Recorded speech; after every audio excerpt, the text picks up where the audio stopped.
Bienvenidos a Terra Incógnita.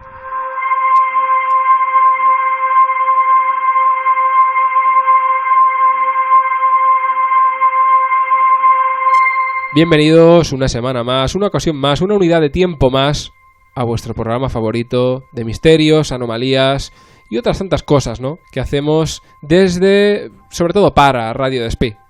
Así es, aquí estamos de vuelta y en esta ocasión en realidad no nos alejamos de esas islas británicas en las que ya estuvimos en el último programa con nuestro amigo Weird the Warlock, pero sí que algo de weird, es decir, de rareza vamos a encontrar. Siempre, en Terra y Incógnita quizás siempre. algo también de Warlock, de hechicería, porque en el monográfico de hoy, o mejor dicho ya deberíamos decir, en el programa de hoy, el tema va a ser pues uno bastante curioso, creo yo, ¿no? Es un tema de estos raros, de estos que podrían ser pues característicos de la marca Terra Incógnita, porque es un tema poco conocido, es un tema que no ocurre dentro del territorio español, es un tema que tiene una serie de características poco habituales y aúna varios elementos en un mismo caso.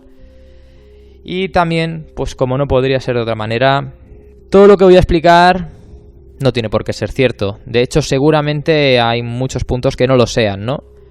Pero, igualmente, ahí están los datos. Ahí están los hechos, ahí están los testimonios y ahí están los misterios.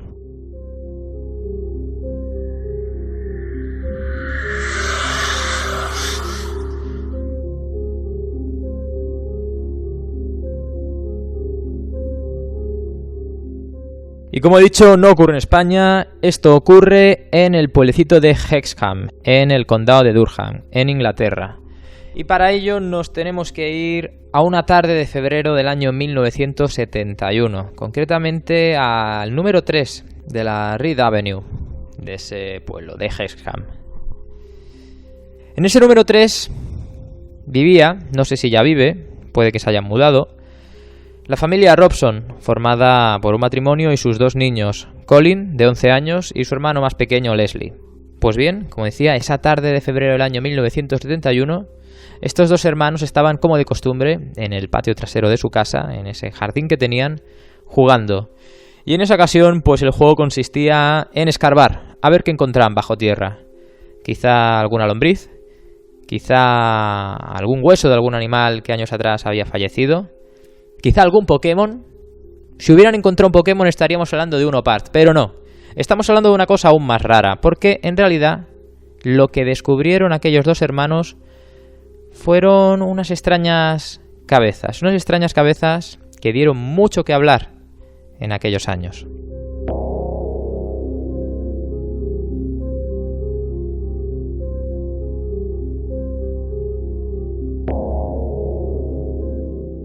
Estas cabezas, que recibieron el nombre de las cabezas de Hexham, eran unas piedras grabadas con forma de cabeza de alrededor de unos 6 centímetros.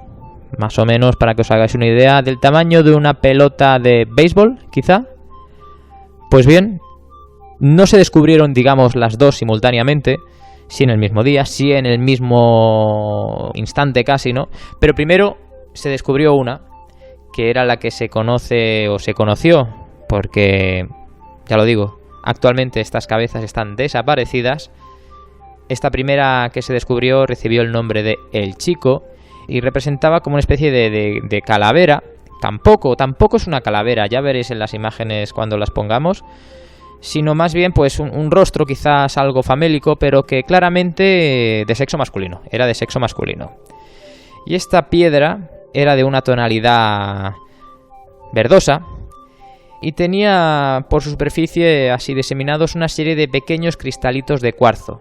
No a modo de ornamento, pero sí que estamos hablando de una piedra preciosa, con este tipo de minerales, ¿no?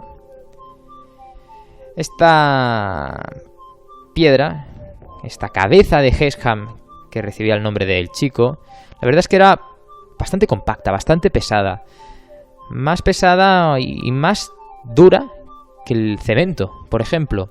Y tenía unos rasgos como, por ejemplo, lo que a todas luces parecía indicar que se trataba de pelo, ¿no? Un pelo que estaba hecho pues con una serie de líneas grabadas que iban de la frente hacia atrás, Y como digo, minutos después siguen escarbando los hermanos y en el mismo sitio, digamos, donde desenterraron las cabezas, no tenía que ser una superficie, un área mayor de 30 centímetros cuadrados, o sea, nada, pero un poquito más abajo, como digo, estaba esa segunda cabeza que era conocida con el nombre de la chica, cuya expresión pues era bastante parecida a la descripción típica de una bruja, ¿no? De hecho, precisamente por esto se le conocía a esta cabeza con el nombre de la chica, ¿no?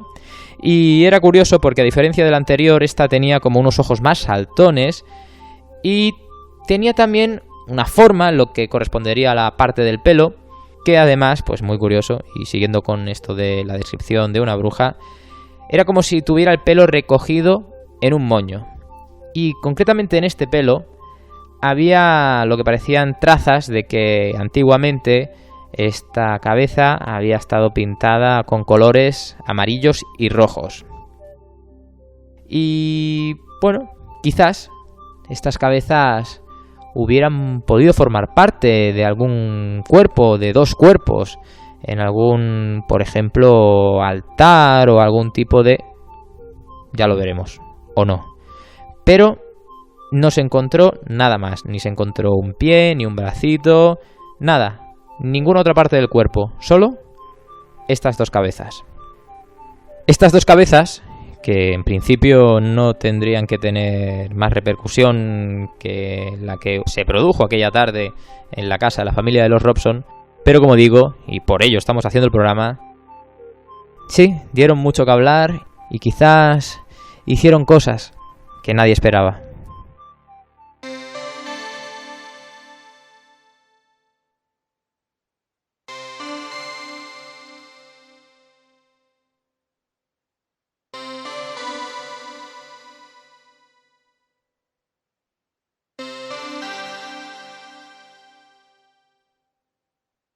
Y es que, por ejemplo, a los pocos días ya de haber recuperado esas cabezas, desenterrado las cabezas, evidentemente los niños se las llevaron a casa, ¿no?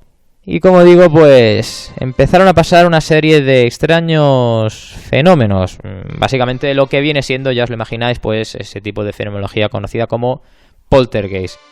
Y en este caso, en el caso de la familia Robson, pues ¿qué pasaba? Pues que pobre vajilla de la familia Robson, porque los vasos, inexplicablemente, sin nadie estar delante de ellos, sin nadie estar en la cocina, de hecho, pues a veces de madrugada, cuando toda la familia estaba durmiendo, ¡pum!, los vasos se rompían, se caían, explotaban, se hacían añicos.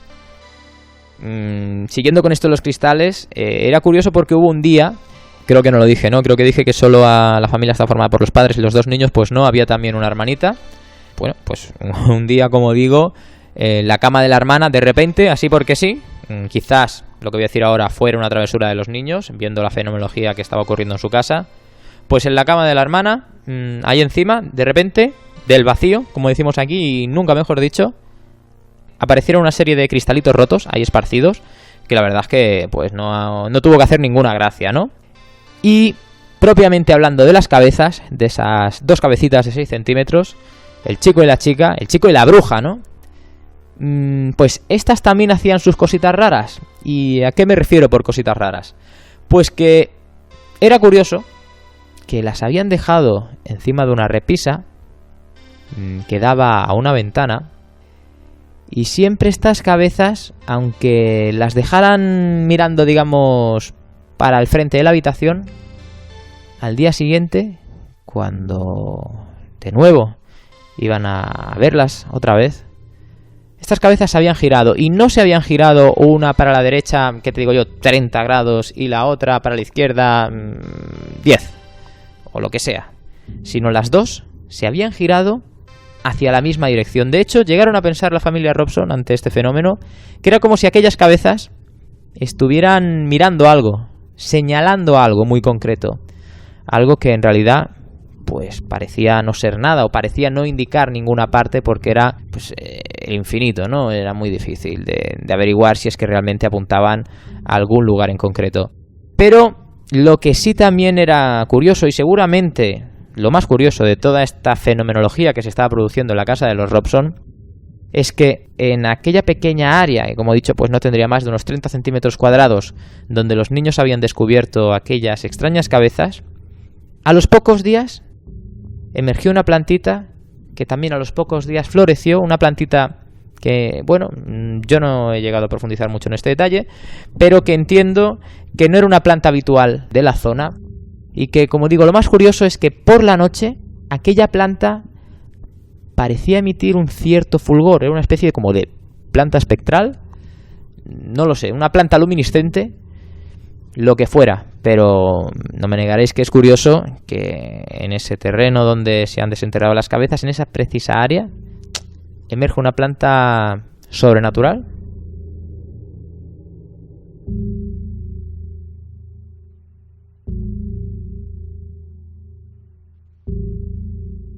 Y bueno, y diréis, bueno, Alex, qué maravilla, ¿no? Qué misterio, cuántos fenómenos, ¿no? Qué cosas raras.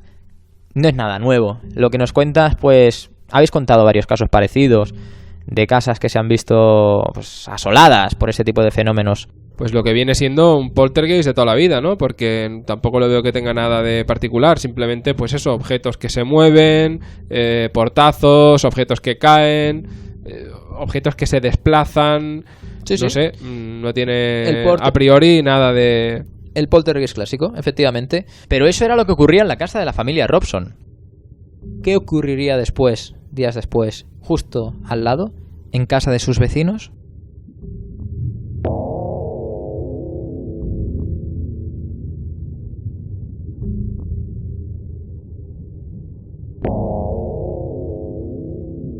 Varias noches después del descubrimiento de estas cabecillas, la vecina Ellen Dodd y su hija estaban pues ya en la cama, a altas horas de la noche, cuando de repente empiezan a escuchar unos pasos en el pasillo que conducía a sus habitaciones. Unos pasos que ninguna esperaba escuchar, esa típica sensación que ninguno, creo yo, esperamos escuchar y que muchas veces nos ha impedido el sueño, ¿no? Ese miedo a que, aunque creamos estar solos, contradicción, tenga que haber alguien o algo, como parece ser que es el caso, porque de repente, aquí la verdad es que depende de la fuente donde lo mire, pues parece ser que cada una estaba en una habitación distinta, la madre y la hija, o digamos la más habitual es que compartían cama o compartían habitación. ¿Por qué lo digo? Porque se abre la puerta, las puertas, ¿vale? Y ambas mujeres, madre e hija, ven a una extraña criatura, que aquí también depende de la versión, a esta criatura se le denomina como mitad hombre, mitad cabra, mitad hombre, mitad lobo, hombre lobo. ¿Podría ser más o menos lo mismo? Hombre, podría ser, pero un hombre cabra está claro que no es lo mismo que un hombre lobo. Pero a fin de cuentas estamos hablando de una bestia, ¿no? De una bestia que, ojo el detalle, pensáis, bueno, aquí se produce un slaughter, se produce una matanza, ¿no?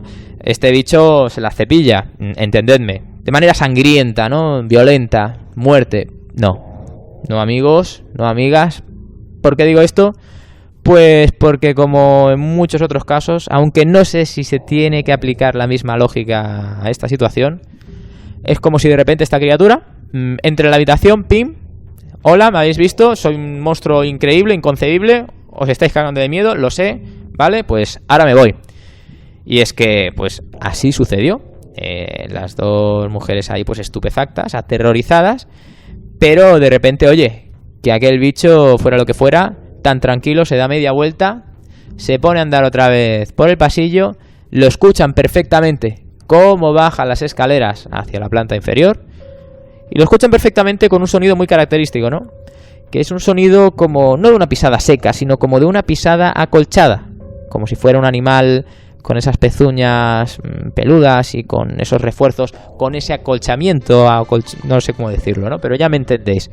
Dando a entender que no era una pisada normal, una pisada humana, que quizás, como la lógica podría decir, si es que este encuentro fue real, se tratase de una persona disfrazada. Como por cierto después hablaremos, ¿no? Porque hay datos que apuntan en esta dirección. No, aquello pues daba a entender que estaban claramente ante una criatura sobrenatural, de aspecto cabra-lobo. En fin, las chicas gritaron, aquello fue una locura y evidentemente algo fuera de lugar. como la indiferencia que mostraba aquella criatura, ¿no? La reacción de las chicas era normal, ¿no? Gritar ante aquella visión espantosa. Pero la criatura, oye, que adiós, que me he equivocado, ¿sabes? Es que no sé cómo decirlo. Curioso el detalle, ¿no? Curioso el detalle que se produzca este fenómeno, ¿no? Que a priori es muy diferente y nada tendría que ver con ese tipo de fenómeno poltergeist que estaba sucediendo en la casa de sus vecinos, en la casa de los Robson. Pero ojo, tan solo días después de que los niños de los Robson desenterraran las cabezas, en casa de los vecinos, en casa del Endot, ¡pum! Lo imposible se hace posible. Un hombre lobo, un hombre cabra, las despierta en mitad de la noche. Evidentemente este incidente continúa de la manera en que la madre pues se baja, entendemos que sin un bate de béisbol, eso solo pasa en las películas estadounidenses, para ver dónde está la criatura, qué ha pasado, qué coño está pasando, y que descubre pues que la puerta de su casa está abierta de par en par. Entendemos que fue por ahí por donde la criatura entró y salió. Llegando a la conclusión la madre de que quizás aquella criatura había entrado en su casa buscando algo y la abandonó porque al parecer no la había encontrado. Quizá se equivocó de casa.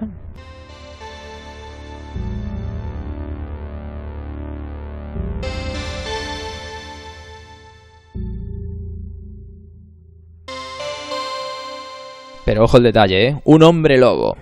Un hombre lobo en Hexham. Claro, esto cuando se supo, cuando más tarde, porque contaré más cosas, ¿no? Que conforman todo este caso, todo este fenómeno de las cabezas de Hexham. Cuando esto trascendió, la gente recordó un hecho que había sucedido pues bastantes años atrás, y para ello nos tenemos que remontar al año concretamente 1904. ¿Por qué? Pues porque en el invierno de aquel año también hubo un protagonista un poco así lobezno. Y me estoy refiriendo al conocido como el lobo de Hexham, también conocido por el nombre del lobo de Allendale, porque en realidad en aquel invierno del año 1904, como digo, un lobo gris se escapó de un zoo que había en la zona y estuvo acabando con la vida de varios animales de granja de las localidades de Hexham y Allendale. Un episodio que la verdad es que tuvo bastante revuelo durante aquel año, ¿no? Porque murieron muchos animales y quizás, como en el caso de la bestia del Gevaudan, de la que desgraciadamente pues no podemos disponer de la evidencia física que es su cuerpo, y eso que estuvo guardado en el museo de la localidad, pero como seguro que recordaréis los que sepan sobre este caso, pues el museo ardió años después y la bestia desapareció. Curioso, curioso, porque estamos hablando de que teníamos por fin un críptido, al parecer, disecado ahí, expuesto a la opinión pública, pero eso se perdió. Pues aquí, como digo, que me estoy liando ya, me estoy enrollando, la leyenda de las increíbles capacidades de aquel simple lobo gris que se había escapado del zoo se fueron haciendo más grandes, y entonces con los días se pasó de lobo gris a lobo negro de 2 metros, a lobo de 2 metros de agilidades inconcebibles y de una ferocidad absoluta. Por suerte no llegaron a decir que aquel lobo tenía unos ojos rojos refulgentes como si fuera pues un vecino del mismísimo Averno, ¿no? Pero lo que sí que es cierto es que se hicieron muchas batidas durante aquel año. Y al final, el 29 de diciembre del año, como digo, 1904, se descubrió a un pobre lobo atropellado por un tren. Pero este lobo era más pequeño de lo que al parecer muchos testigos habían visto y que seguramente coincidía más con la descripción habitual de ese lobo de Hexham, ¿no? De hecho, como se estaban produciendo tantas muertes, se llegó a especular, con lógica, que no solo se trataba de la obra de un solo animal, sino de una familia de lobos que, bueno, por lo que sea había por el lugar. Por lo tanto, ya entraríamos un poco en contradicción con esa historia principal de que un lobo se hubiera escapado de un zoológico, ¿no? Que parece ser que eso sí que fue cierto, que se escapara un lobo. Que se escapara un lobo y que en apenas unos 2-3 meses encontrar una loba por la zona que también casualmente estaba por ahí, que oye, no te digo yo que no, y formar una familia como para matar a tantos animales, nunca hubo casos de ataques a personas, ¿eh? Por lo tanto, yo lo que creo es que no es que sea mentira, No es que sea una exageración que un lobo se escapara de un zoo, sino que lo que realmente es una exageración fue la cantidad de ganado muerto por este animal, ¿no? Fuera como fuera, leyenda o no, el caso es que después de que se descubriera, como digo, ese pobre lobo atropellado por un tren, no hubo más avistamientos de lobos ni reses asesinadas. Pero hay quien dijo, años más tarde, muchos años más tarde, cuando todo esto de las cabezas de Hexham salió a la luz, que aquel lobo asesino de 1904 había regresado en 1971.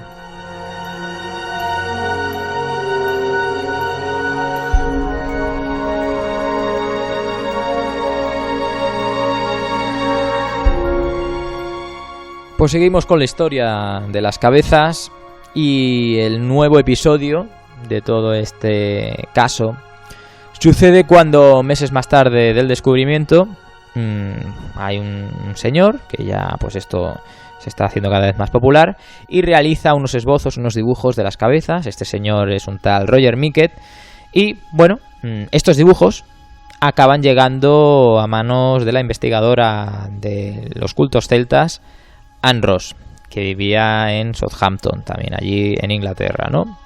Y entonces ella, cuando ve esos dibujos, le llama mucho la atención y piensa que se tratan de artefactos, de obras de origen celta.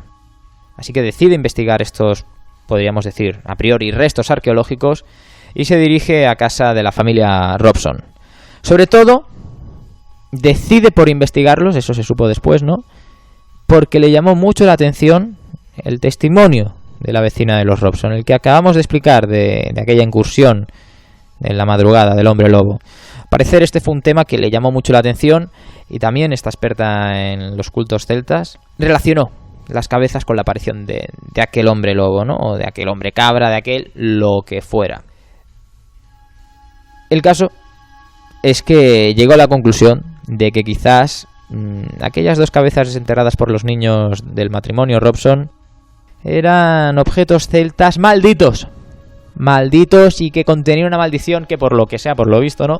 Pues consistía en que se materializaba un lobo humanoide, en fin. Llegó a decir más, que tampoco es tan extraordinario, es bastante lógico lo que llega a afirmar ahora la mujer, Anne Ross, que quizás en aquel patio de la familia Robson había más cosas por desenterrar y quizás aquel patio de la familia Robson antaño había sido el mismo lugar donde se construyó un santuario celta. Por lo que se llegó a plantear incluso la idea de que se tenía que seguir excavando a ver qué más se encontraba.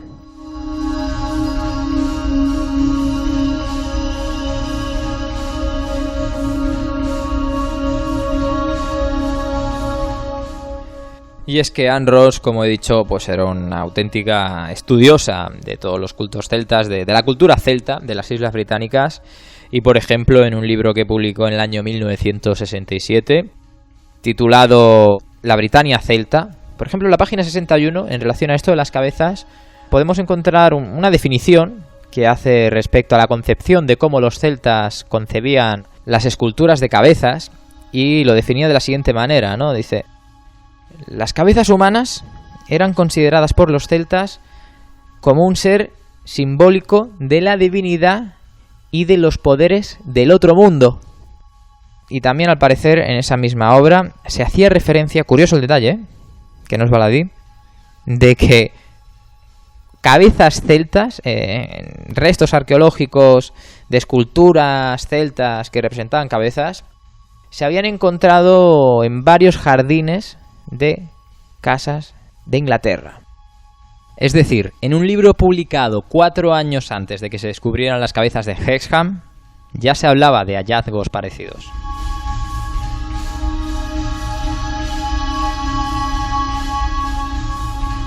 Quien más ha investigado todo este caso, podríamos decir que es el investigador Paul Screeton, quien en 2012 escribió un libro precisamente sobre este tema, ¿no? Un libro monográfico que se llama El Quest for Hexham Heads, la búsqueda, ¿no? La indagación sobre las cabezas de Hexham, que sobre todo es a raíz de los libros y los artículos derivados que estudian este libro, donde yo he encontrado más información sobre este caso. Y por ejemplo, en este, pues siguiendo con lo que se cuenta en el libro de la doctora Rose, Al parecer, este investigador llegó a encontrar, precisamente en uno de los ejemplares de este libro de la Britannia Celta de la doctora Rose, que había encontrado en una biblioteca de la Universidad de Glasgow, encontró en una de las páginas un recorte de un diario, concretamente del Daily Telegraph, sin fecha, al parecer, en el que se relataba el hallazgo de una concentración de cabezas grabadas en piedra que habían sido encontradas en Yorkshire. Y se entiende en todo momento que no eran cabezas del año 1970, sino cabezas celtas, ahí con sus añitos, con sus siglos a sus espaldas, ¿eh? Y además, en la parte final de esta noticia, siguiendo con lo que se comentaba en el libro de la doctora Rose, se hacía hincapié en que durante esa época, al parecer, era frecuente, o relativamente frecuente, podemos entender por frecuente quizás 3 casos, que familias ahí en sus jardines, los niños jugando, los perros, plantando un árbol, ¿qué te digo yo? El que se encontraran cabezas esculpidas en piedra. De hecho, más datos de la investigación de Screeton pues sacaron a la luz que en esa misma época, en ese mismo periodo, pues por ejemplo, pues un día una persona se acercó al museo de la localidad de Bradford diciendo haber encontrado unas extrañas cabezas esculpidas en piedra, que llevó al museo para ver si las podían identificar. Y la verdad es que eran como una especie de caricaturas, de caras ahí grabadas en piedra, un poco grotescas, que tuvo pues precisamente el privilegio, si es que se puede llamar así, de poder investigarlas la propia doctora Rose, Anne Rose, y ella pues también, al igual que después andaremos, sí, volvemos al tema, que en el caso de las cabezas de Hexham, pues las atribuyó un origen celta, ojo al detalle, ¿por qué? Pues en parte porque estas cabezas tenían unos grandes bigotes y al parecer pues esto era típico celta y bueno, yo no soy un experto en cultura celta, pero para la doctora Rose sin duda pues podrían tener un origen celta. El caso es que, como os imagináis, al final la doctora Rose finalmente, como he dicho, pues al tener ese interés por las cabezas y al conocer esa serie de fenómenos que se estaban produciendo quizás en relación a estos restos arqueológicos, finalmente se hace con ellas, convence a la familia Robson para quedárselas, para estudiarlas. La familia pues accede encantada, sin problema. De hecho, podríamos decir incluso que accede con gusto, ¿no? Porque ya estaban mosqueados por la serie de fenómenos, sobre todo entiendo yo, porque un buen día en la cama de la niña pues aparecen una serie de cristales ahí rotos, que eso pues es un peligro, que quizá lo más conveniente era deshacerse de las cabezas, ¿no? Y dejarlas en manos expertas. Pero amigos, amigas, ¿qué sucederá a continuación? Ahora que las cabezas están en posesión de la doctora Rose, pues que unas pocas noches después de que la doctora Rose se hiciera con ellas y las tuviera ahí en su casa, a las 2 de la mañana, de repente, entiendo que se levanta porque tiene una sensación de frío que no corresponde a la época del año. Un frío muy inusual, un frío repentino y un frío acompañado por una sensación de miedo que le invade el cuerpo sin ella ser consciente muy bien del porqué. Quizá un sueño, quizá sí, o quizá una pesadilla, porque cuando abrió los ojos lo que tenía ante ella era propio de una pesadilla. ¿Y qué tenía? Pues efectivamente, tenía lo que tenía que tener. Y es que según sus propias palabras, aquello que tenía delante tenía aproximadamente, ojo aquí al detalle, más de 2,5 metros, y parecía pues estar ahí simplemente detenido, quieto, y era una forma oscura que contrastaba muy bien con la puerta blanca que había detrás suyo en la habitación. Y aquello claramente era mitad animal, mitad humano. La parte superior, ella afirma que correspondería más bien a un lobo y la parte inferior pues a un humano. Y todo este ser, tanto la parte humana como la parte lobuna, estaba cubierto por un oscuro y denso pelaje.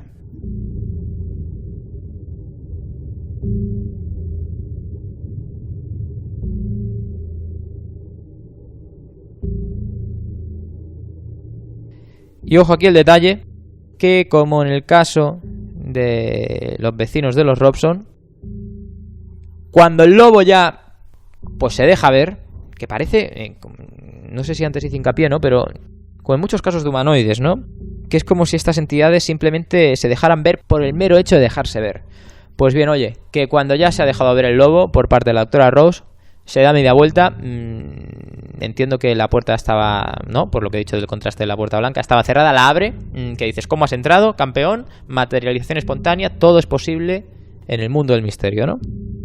Pero que el lobo que sale de su habitación y se va y, bueno, la mujer sale un poco detrás de él. ¿Qué estoy viendo, madre mía? ¿Qué diréis? Ole la doctora Rose, que salió detrás del lobo, ¿eh? Eso no lo podría decir cualquiera, ¿eh? ¿Me entendéis? Porque la verdad es que aquella criatura no anima a que le hagan preguntas, ¿no? A que la invitemos a un té, por ejemplo.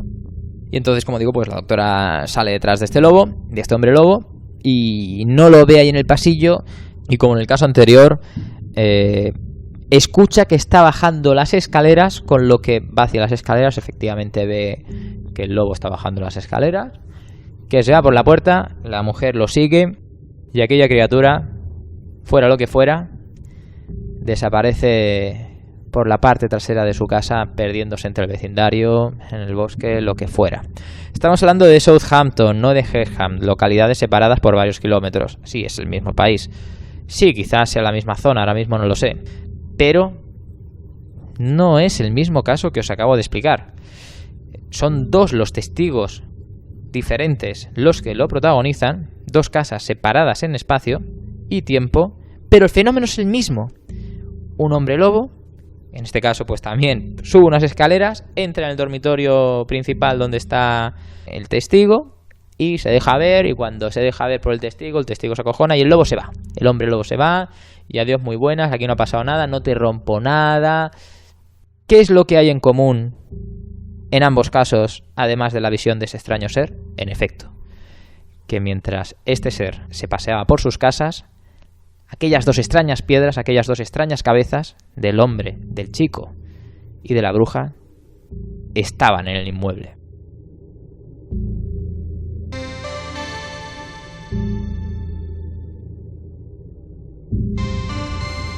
Entonces, a estas alturas podríamos pensar, es una criatura que va en búsqueda de esas piedras, unas piedras que era mejor que siguieran enterradas, desconocidas, porque yo qué sé, eran unas piedras malditas, ¿no? Como la propia doctora Rose había dicho en un principio, y podríamos decir que este hombre lobo era una especie de custodio, de guardián de las mismas para que su maldición no volviera a salir a la luz, o bien era precisamente esta criatura fruto de algún tipo de manifestación de las piedras.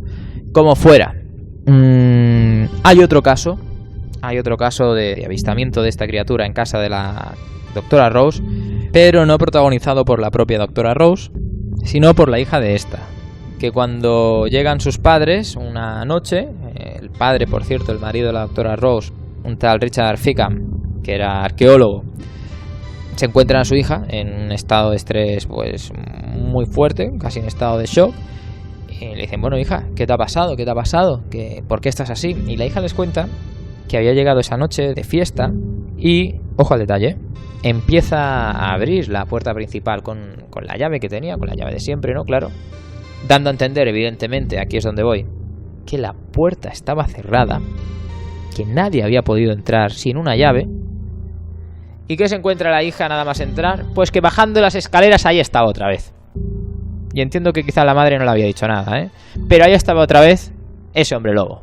Un hombre lobo que, ojo el detalle, en un principio está bajando las escaleras un poco lentamente, un poco normal, como la haría una persona normal. No como yo, que la bajo corriendo, y la subo corriendo, por cierto. Y todo esto viene pues porque yo cuando tenía mi perra, que era un pastor alemán, pues cuando salíamos a la calle tiraba mucho de mí, ¿no? Tenía mucha energía, tenía muchas ganas de salir a la calle, y eso que la sacaba mucho, no os penséis. Nos pasamos todo lo posible en la calle, aquí en la zona esta que está llena de parques. Y claro, pues bajábamos corriendo y subíamos corriendo las escaleras, era todo un juego, y yo desde entonces pues no sé bajar las escaleras de otra manera, perdonadme que me enrollo. El lobo estaba tranquilamente bajando las escaleras y de repente se apoya en la barandilla de la escalera, al más puro estilo gentleman de anuncio de Ferrero Rocher, y de repente pega un salto así super pro, se deja caer, yo me lo imagino rollo ninja, sobre el suelo. No hace mucho ruido al aterrizar, porque al igual que en el caso de los vecinos de los Robson, parece ser que los pies de aquella criatura están muy bien acolchados y resiste muy bien amortigua muy bien el golpe. Y empieza a hacer de repente una serie de movimientos acrobáticos por la casa y saltando entre diferentes enseres. Muy bien, no entiendo cómo continúa o cómo termina este incidente. El caso es que la chica se acojona, sale un poco de la puerta donde estaba y entiendo que el lobo saldría por la puerta, el hombre lobo, y desaparecería, ¿no? Esas cosas bonitas que solo suceden en estas historias que os contamos nosotros.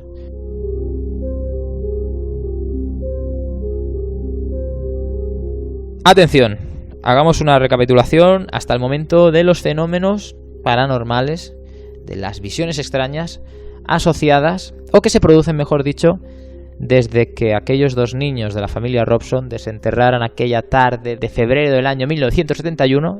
Ojo que en algunas fuentes se afirma que es el año 1972, pero no, es en el año 1971. Aquellas misteriosas cabezas, ¿no? Vasos que se rompen. Fragmentos de cristal que aparecen desperdigados encima de la cama de la niña de la familia. Las cabezas empiezan a mover solas y sus ojos apuntando a una misma dirección, como señalando algo. Una extraña flor espectral, refulgente por la noche, que emerge en esa misma zona donde los niños descubrieron las cabezas. En la casa de los vecinos, casa aledaña, pared con pared, de la de los Robson, aparece un extraño hombre lobo que, ¡pum!, entra, ve a los testigos, las caga de miedo y se va. Lo mismo que ocurre en la casa de la doctora Rose, como hemos visto, en dos ocasiones. El primer avistamiento protagonizado por la propia doctora Rose y el segundo por su hija, también muy aterrorizada. Y ahora vamos a introducir un tercer elemento, tercer, cuarto, quinto, ya no lo sé en realidad, extraño. Y es que años más tarde, en el año ya 1977, las cabezas pasan a manos de otro investigador. Las cabezas, al parecer, durante esos últimos años habían estado en la Universidad de Southampton, en un departamento. Sobre todo habían sido estudiadas por la doctora Ross, pero bueno, ahora estaban ahí. Y este investigador, como digo, Don Robbins, que conocía muy bien a la doctora Ross, que conocía sus investigaciones, sus estudios. De hecho, habían escrito un libro juntos, ¿no? Un libro juntos con el título de La vida y la muerte de un príncipe druida. Y de hecho también el propio Don Robbins había escrito varios libros. Quizás el más famoso era, atención, no por el título, que el título, bueno, pues la verdad es que es bastante acorde con la temática de, por ejemplo, un antropólogo, ¿no? El título, no me enrollo más, es el del lenguaje secreto de las piedras, en el que se hacía mención al tema de las cabezas de piedra de origen celta, ¿no? Las esculturas. Pero ojo aquí el detalle, porque este investigador afirmaba que este tipo de artefactos estaban rodeados de un halo de misterio especial. Y llegó a la conclusión de que tanto las piedras como los megalitos tenían algún tipo de propiedad de USB. ¿Por qué no decirlo?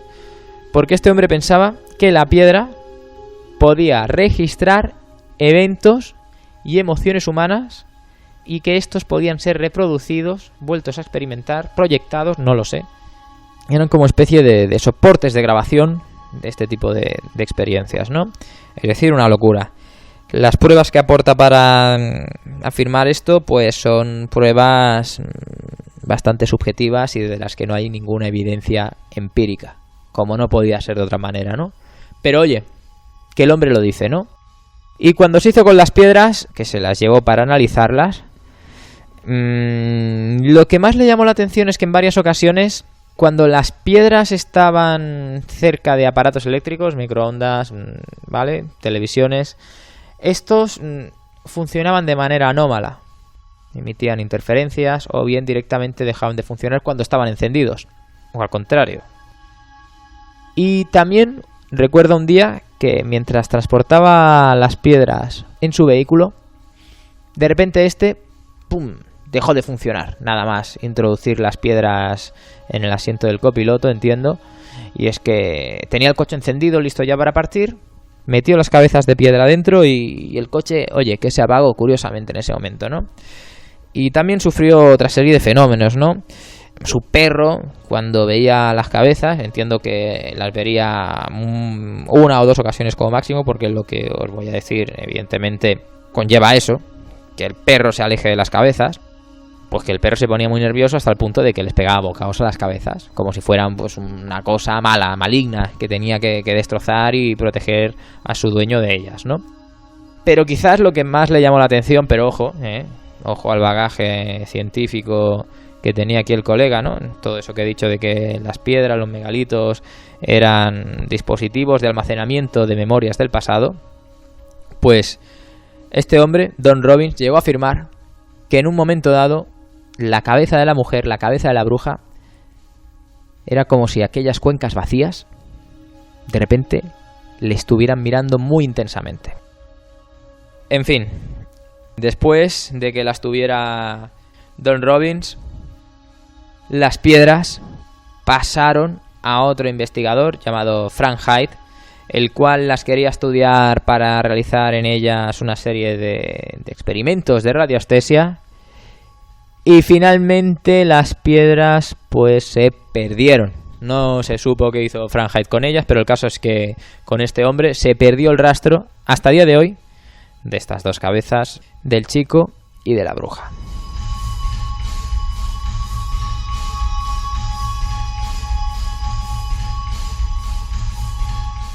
Y como habéis ido viendo, las cabezas han ido yendo de un lugar para otro, ¿no?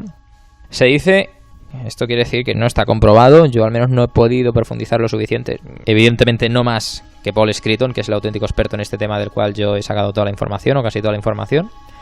Pues se dice que han llegado a estar en museos como el British Museum. Ahí van piezas de primera categoría. Las piedras lo son, estas cabezas de piedra de la familia Robson lo son. Bueno, pero es que, ojo, en los museos en los que han estado, varias pinturas se han estropeado o roto. Así porque sí, curiosamente, desde que estaban, por lo visto, esas cabezas de piedra de Hexham como parte de la exposición. Como digo, recalco, repito, esto se dice, no se sabe, no hay ningún registro, ninguna prueba, ningún comunicado por parte de los museos, en fin, quizás como ocurría con el lobo de Hexham de principios de siglo, no dejaba de ser esto como un añadido más a todo este fenómeno, a toda esta historia de las cabezas de Hexham. Un añadido así más impactante para dotar a la historia de más efectismo, de más morbo. También, al parecer, estas cabezas habrían llegado incluso a ser analizadas por los monjes, por los curas de la abadía de Hexham. Y lo que sí que se sabe, por ejemplo, es que durante un breve periodo forman parte de la colección de antigüedades del Museo de la Universidad de Newcastle. Y acabaron, como hemos visto, ¿no?, en algún momento, en la Universidad de Southampton. Y durante todo ese tiempo, la verdad es que varios investigadores, varios estudiosos, antropólogos, folcloristas, arqueólogos, las estudiaron. Y lo cierto es que nunca se ha llegado a un consenso sobre si aquellas cabezas eran modernas, eran celtas, no lo eran, tenían propiedades sobrenaturales o no. Nunca ha habido, digamos, una definición oficial para las mismas. De hecho, la propia doctora Rose le entregó las piedras para que fueran analizadas a su colega, el profesor Hodgson, también de la Universidad de Southampton, y concluyó que ambas cabezas estaban construidas del mismo material y que este material seguramente era arenisca, que tenía fragmentos de granitos de cuarzo y que este material pues era material de la zona, no habían venido del continente, eran de las Islas Británicas. Pero un segundo análisis que fue llevado a cabo por el doctor Douglas Robson, también aquí curioso, se apellida Robson como en el caso de la familia inicial protagonista, pues este doctor de la Universidad de Newcastle también las analizó y llegó a una conclusión muy diferente, ¿no? Llegó a decir básicamente que las cabezas estaban construidas con cemento artificial, cemento de construcción, cemento moderno. No se trataba para nada de ningún tipo de arenisca. Es decir, dos investigadores de caché universitario llegan a conclusiones opuestas. Entendemos que los dos pueden ser investigadores independientes, pero entendemos que uno más que otro, ¿no? Porque el primero, el profesor Hodgson, era amigo de la doctora Rose. Y la doctora Rose, lo cierto era que había publicado varios libros sobre las cabezas de Hexham y los extraños fenómenos relacionados con ellas. Es decir, tenía un interés económico evidente en que se reconociera académicamente que las cabezas eran muy antiguas, de origen celta, y quizás con propiedades electromagnéticas extrañas, como hemos visto que comentaba su otro compañero, el Dr. Robbins. Y en cambio este otro, el de la Universidad de Newcastle, dice que eso era cemento, oye, que no tenía ningún tipo de misterio. De Bunker, el doctor de la Universidad de Newcastle. De Bunker yo, por estar explicando esta historia como la estoy explicando. Pues para De Bunker, un vecino del propio Hexham, de nombre Desmond Craig, que años después le comunicó a la prensa lo siguiente: yo las hice hace unos 16 años atrás. Hice las cabezas a partir de trocitos de piedra y con un mortero que tengo en casa, simplemente para contentar a mi hija Nancy cuando era una niña pequeña. Realmente llegué a fabricar 3 de estas cabezas, pero al parecer una se ha perdido. Estuvieron en nuestro jardín durante años. Sí, que yo las hice, esas cabezas. Y me he estado riendo mucho cuando leí que habían sido descubiertas y vi que, por los dibujos, que eran mis cabezas y que efectivamente se habían descubierto en la casa que yo ocupaba hace unos 16 años. Es verdad, Desmond Craig había sido el anterior inquilino de esa casa del número 3 de Reed Avenue de Hexham y, oportunista o no, afirmaba ser el autor de las cabezas y que las había hecho con cemento, ¿no? Coincidiendo esto con el análisis que había hecho el profesor, el doctor de la Universidad de Newcastle. Otro detalle, y es que se diga que las cabezas representan cabezas de estilo celta, esas fuentes se reducen básicamente a la doctora Rose. Eso también lo digo. Con lo que no necesariamente aquí el vecino Desmond Craig tendría que ser un experto o haberse informado lo suficiente sobre cultura y escultura celta para tallarlas y crear un fake, ¿no? Si es que esa era su intención. Lo que quiero decir es que hizo unas cabezas como las hizo. Si se parecían en algunos rasgos a las esculturas también de cabezas celtas, pues seguramente fue coincidencia. Sí parecían, porque al parecer, como digo, valga la redundancia, no era el caso, ¿no? Pero lo que sí que es cierto es que durante el siglo XVIII y siglo XIX, en la zona, en Inglaterra, era bastante habitual encontrarse con fachadas de casas adornadas con estas cabezas, con cabezas parecidas. Algo parecido a lo que podemos encontrar en catedrales, iglesias, me refiero a las gárgolas, y no necesariamente en catedrales e iglesias, ¿no? Ya me entendéis, una escultura, una decoración de la época, punto. ¿Celtas? No. ¿De influencia celta? Seguramente tampoco, pero yo no te digo que algo de inspiración no tuvieran.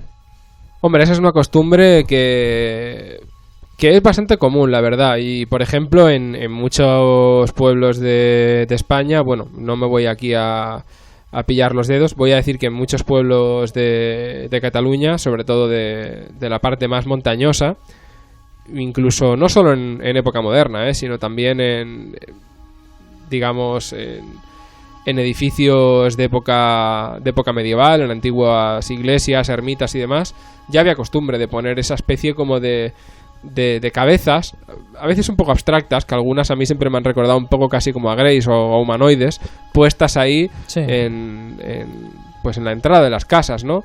Y siempre a veces parece como que estaban ahí como para conjurar algo, en el sentido de alejar el mal de ojo, ¿no? Pero Tenían no es el mismo tipo de cabeza, Daniel. No, es cierto. Pero aquí las de Cataluña, y corrígeme si me equivoco, son solo como cabezas en relieve. Exacto, sí. Allí las de la zona de Inglaterra a la que estamos refiriéndonos en todo momento, sí, son cabezas que parecerían gárgolas, que sobresalen. O sea, que sobresalen. Exacto. Ajá, de acuerdo. Pero lo que quiero decir es que en aquella zona, y siguiendo con esa serie de artículos, de reportes que hablaban de descubrimientos en jardines, precisamente, de lo que parecían restos arqueológicos de esculturas con forma de cabezas antiguas, que era algo habitual, el que se encontraran cabezas en aquel momento. pero habitual era que estas cabezas estuvieran vinculadas a toda esa fenomenología que he ido explicando. Bueno, pues mi opinión en ese sentido es que lo de siempre, ¿no? Las evidencias no son más que las palabras de los testigos. Y ya las cabezas no podemos dar con ellas, no podemos encontrarlas, no podemos estudiarlas, analizarlas. Pero quienes las han estudiado han dicho que estaban hechas de un material que sí que podría tener bastantes siglos de antigüedad, esa arenisca, en el caso de la investigación de ese, repito, doctor amigo de la doctora Rose. Y como contraparte nos encontramos que ese científico de la Universidad de Newcastle también las analizó y dijo que, como afirmaba aquel vecino de Hexham, Desmond Craig, que las cabezas estaban hechas de cemento moderno. En fin, la teoría más disparatada de todo esto es la que afirma, que no es la primera vez que la escucho, ¿no? No es la primera vez que la escucho porque también ha estado vinculada a temática Atlante. Y me refiero a que los cristales de cuarzo son un material maravilloso para muchas cosas, ¿no? Pero entre estas maravillosas propiedades, los cristales de cuarzo, nos encontramos, como decía este investigador que comenté, que por cierto era químico, que no sé si lo dije, que son memorias USB, para que reproduzcan, proyecten imágenes, sensaciones, cosas de tiempos pretéritos, de cuando fueron construidas, ¿no? Maravillosa esta información que desconocía por completo, de los ordenadores atlantes. Claro. Construidos principalmente con cuarzo. Efectivamente, esos maravillosos cristales de cuarzo que en realidad son discos duros SSD. Me recuerdan un poco, ahora me voy a poner un poco friki, a las piedras de alma de los Elder Scrolls. Claro. En concreto, que mucha gente conocerá del Skyrim y demás. Y del Oblivion. Sí, y del Oblivion y de toda la saga, podías imbuir con Así es.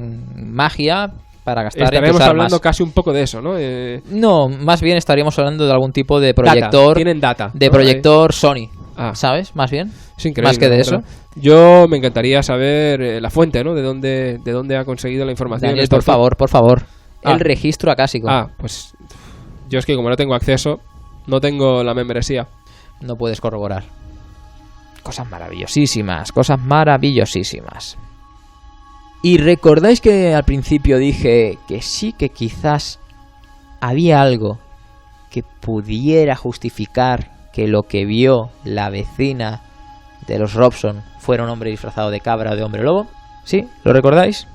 Pues bien, al parecer en el número de la Fortean Times 294, que corresponde al año 2012, a noviembre de 2012, el investigador Stuart Ferrell, que escribía un artículo en ese mismo número sobre este tema de las cabezas de Hexham, también un investigador que se metió muy a fondo en todo este asunto, pues se fue a Hexham y llegó a escuchar una historia de que esa misma noche en la que apareció el hombre lobo en casa de los vecinos de los Robson, esa misma noche, un hombre había perdido una apuesta y además estaba borracho y había decidido que tenía que ir vestido con la carcasa de una cabra muerta, como medio disfrazado, por la zona de Hexham, y que recordaban algunos vecinos que, atención, este hombre había ido esa noche que se había producido el incidente en la casa de los vecinos de los Robson, precisamente por esa calle disfrazado de cabra. En fin, tampoco hay pruebas, ¿no? Más allá de habladurías de los vecinos, quizá habladurías o historias que cuentan los vecinos más escépticos, más negacionistas, ¿no? Mejor dicho, para intentar justificar de una manera más racional todo aquel revuelo, porque quizás no querían más publicidad negativa, ¿no? Más publicidad de descrédito, porque nadie iba a creer que unas simples cabezas, que seguramente estarían hechas de cemento, desenterradas por unos niños, causaban todas esas cosas que se decían que causaban.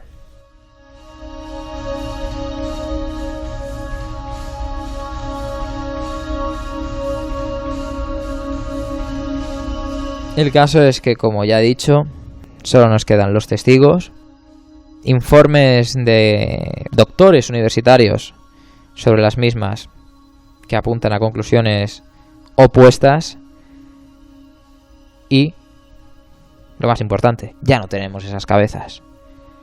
Pero lo que sí que tenemos son estas historias, estos relatos tan extraños, tan atípicos por otro lado, tan únicos, y que, aunque sean recientes, aunque tengan poco más de 40 años, a sus espaldas, con el tiempo, como todos los relatos parecidos, acabarán siendo eso, relatos. Acabarán siendo esos Blast from the Past, de una edición del año 2132 de la Fortean Times. Y me refiero a que pasarán a engrosar ese listado de historias inexplicables y con pocas evidencias a su favor, pero que igualmente tanto os gustan y tanto nos gustan.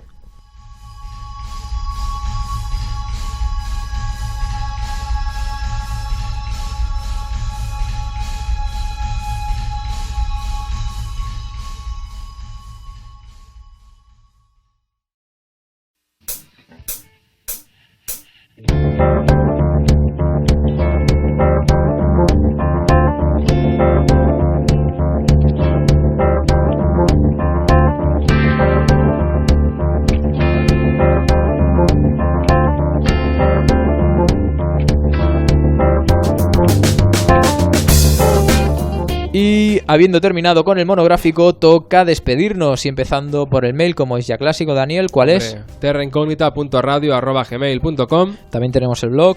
terraincognitaradio.blogspot.com. También tenemos pues página en Facebook y perfil en Twitter, que lo podéis encontrar muy fácilmente simplemente poniendo Terra Incógnita, programa de radio en el caso de Facebook, y en Twitter es Terra Incógnita R.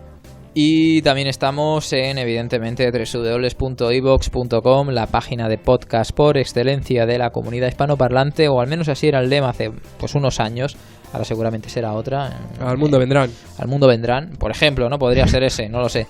Y también estamos, como no podía ser de otra manera, como es de proceder correcto, Daniel. www.edenex.es, Radio del Misterio 24 horas, con la parrilla siempre al rojo vivo, siempre calentita, para ir marcando, para ir marcando y sellando esos programitas y que se vayan degustando, ¿no? Y cocinando a fuego lento en la parrilla del mago, de este mago de las ondas, que es Alberto Guzmán, que nos sirve toda esa panoplia de programas que merecen estar, porque en Edenex están los que merecen estar. Si no vamos errados, por supuesto, Alejandro, que yo creo que no. Yo creo que no, y desde aquí un saludo a Alberto. Hay que ganárselo para estar en Edenex. Y también hay que ganárselo un poco, también las cosas como claro son, para estar en www.radiospi.com. Hombre, claro. Porque ahí hay programas que seguramente son referentes para muchos, como por ejemplo Game Over, El Octavo Pasajero, en fin, muchos otros, y que tenemos pues el privilegio de encontrarnos entre estos programas que son programas colegas, ¿no? Me hace mucha gracia, ¿no? Que de una emisora tan pequeñita que quizás seguramente mucha gente no conoce, pues salgan estos programas que sí que son ampliamente conocidos y populares. Y tampoco nos olvidamos de YouTube, www.youtube.com. No queremos recomendar YouTube, sino queremos recomendar nuestro canal en ese portal de vídeos por excelencia. Que ese es el lugar donde se nos puede oír. En la anterior ocasión dije con la calidad óptima, y tú me corregiste y dijiste, bueno, la calidad óptima no, la mejor de las posibles disponibles para escuchar Terra Incógnita. Pues así es. Y tenemos también, como ya sabéis, el colega del pagar, el PayPal, donde entrando en iVoox, en nuestra página principal donde aparecen nuestros últimos programas, encontraréis ahí arriba en el menú una opción que pone donar, acompañada por el símbolo del euro. ¿Y qué significa esto? Significa entonces que si le das, mágicamente aparecerá un rey unicornio en tu cuarto y te bendecirá poniéndote sus 5 piernas sobre la mesa. Bueno, o una especie de egregor de Hexam, en forma de hombre lobo. Tampoco. Lo que pasará es lo que sí, que se te extraerá una cantidad que tú elegirás de tu cuenta corriente. ¿O no? Porque tú le puedes dar y después no seguir. Bueno, efectivamente, claro. Tú puedes, tienes que validar un poco tentar ahí tu intención. Sí. En fin, sea como sea, muchas gracias por estar siempre apoyándonos. Sabéis que leemos y tenemos en cuenta vuestros comentarios, y que nos volveremos a escuchar en el próximo programa de Terra Incógnita.